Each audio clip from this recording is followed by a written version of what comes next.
Weekend வீட்டில் எல்லா cleaning ஒர்க்கும் முடிச்சுட்டு அப்பாடான்னு உட்காந்தேன். அப்போ தான் ஐய்யய்யோ! சாப்பாடு செய்யலைன்னு ஞாபகம் வரும். அதனால நாங்கள் இந்த வீக்கெண்ட் வீட்டில் சாப்பாடு செய்யல. பதிலா ஹோட்டல் போயிட்டோம். கொங்கு விலாசம்ன்ற ஹோட்டல்.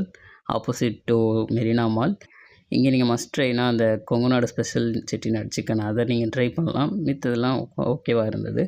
அதை முடிச்சுட்டு நாங்கள் அப்படியே போன இடம் தான் மெரினா மால். மெரினா மால்குள்ளே பார்த்தா புக் ஃபெஸ்டிவல்னு போட்டிருந்தாங்க. சரி என்னலாம் இருக்குன்னு உள்ளே போய் நாங்கள் சுற்றி பார்க்க ஆரம்பித்தோம். ஃபுல்லாக சுற்றி பார்த்ததுக்கப்புறம் கொஞ்சம் தெரிஞ்ச புக் நிறையா இருக்கனால அதெல்லாம் ஒவ்வொன்றா எடுத்து பார்த்துட்டு இருந்தோம். அதில் ஆஃபர்ஸ்லாம் எப்படி கொடுத்துருக்காங்க என்னான்னு. அப்படி பார்த்த ஒரு புக்கு தான் டோன்ட் ஸ்டார்ட் சைடு ஹசல்ன்ற புக்கு. இது நான் முன்னாடியே கொஞ்சம் தெரியும் இந்த புக்கை பற்றி. அதில் பார்த்தோன்னா டிஸ்கவுண்ட் கொஞ்சம் கம்மியாக இருந்தனால நான் அதை அங்கே வாங்கலை. ஆன்லைன் ரேட்டும் எனக்கு தெரிஞ்சனால நான் அதை பை பண்ணல. ஜஸ்ட் பார்த்துட்டு திரும்பவும் வச்சுட்டேன். அங்கே நீங்கள் பார்த்தீங்கன்னா நிறையா ஜேர்னல்ஸில் வந்து புக் வச்சுருக்காங்க.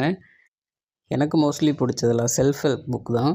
ஸோ உங்களுக்கு என்னென்ன ஜேர்னல்ஸ் பிடிக்குன்னு கீழே கண்டிப்பாக கமெண்ட் பண்ணுங்கள். அண்ட் வீடியோஸ்லாம் பிடிச்சிருந்தா சேனலை மறக்காமல் சப்ஸ்கிரைப் பண்ணிக்கோங்க. பாய்.